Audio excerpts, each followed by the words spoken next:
refund mechanism sa mga taga-telcos. Currently, what is being done with regard to disruption of internet service. In the proposed bill, the refund mechanism will kick in when there is an accumulated disruptions of 24 hours. Is it possible to provide refund for every accumulated 1 hour of disruption? Kasi kuminsan, example ko ng sarili ko, magkakaroon ng internet disruption, kunyari, 30 minutes sa isang araw, 1 day in a week. And then the following week, magkaroon ng disruption ng 1 hour. And then pag masamang panahon, medyo bagyo-bagyo, disruption ng 4 to 5 hours. Total in 1 month, limbawa, pag sa isang buwan, aabot ng mga 12 hours ang disruption. Wala ba dapat matanggap na refund? Ano yung refund mechanism natin? At nangyayaring palagi kasi ang nakalagay sa bill is 24 hours. Paano kung yung sa akin 10 hours lang every month o 12 hours?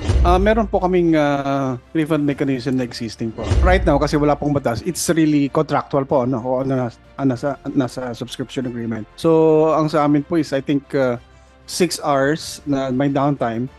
Isi-seed po kagad sa inyo yung 15 gig equivalent. Okay, so 6 hours downtime in a week, in a month, or in a day? In a day po. So kung meron kang 6 hours downtime in 1 day, mag-kick in agad yung 15 gig na isi-seed po sa alternate na account po nyo para tuloy-tuloy po ang internet nyo. Okay. Smart, do you have that kind of program? On the part of Smart, we also have a refund mechanism in place in case of service disruptions. For prepaid, we usually provide rebates or credits. For postpaid naman, we usually adjust yung billing nila for the next month. Kasi mahirap yung may tatawag ka para sa customer service magpa-refund, mahabang proseso, very tedious pa. Sir Chair, for dito, we're already implementing this, but this is in the way of an appeasement. So Okay. whenever there's a calamity or other emergency, so we provide the value or the services that the subscriber failed to receive. On the part of PLDT po, similar po doon sa Smart and doon sa mga na-mention po ng other telcos, we also have our refund mechanism.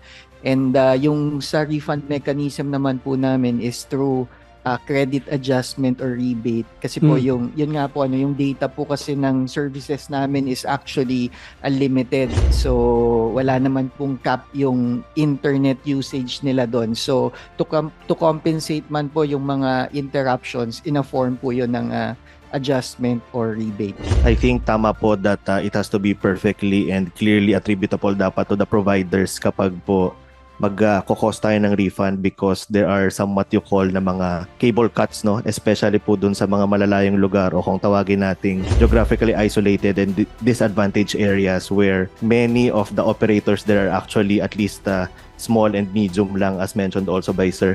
It would be burdensome for us to at least impose that they have to refund if hindi naman po sila yung may kasalanan because of the disruption. So I guess it's more on the mechanics na po of the bill once at least it's passed. So thank you very much, Your Honor. Thank you, sir. Sir, for Converge, we do have also a refund mechanism in place now, and we would like to register our full support dito sa bill na to, because it's very clear now, in aggregate 24 hours a month, telcos have to refund.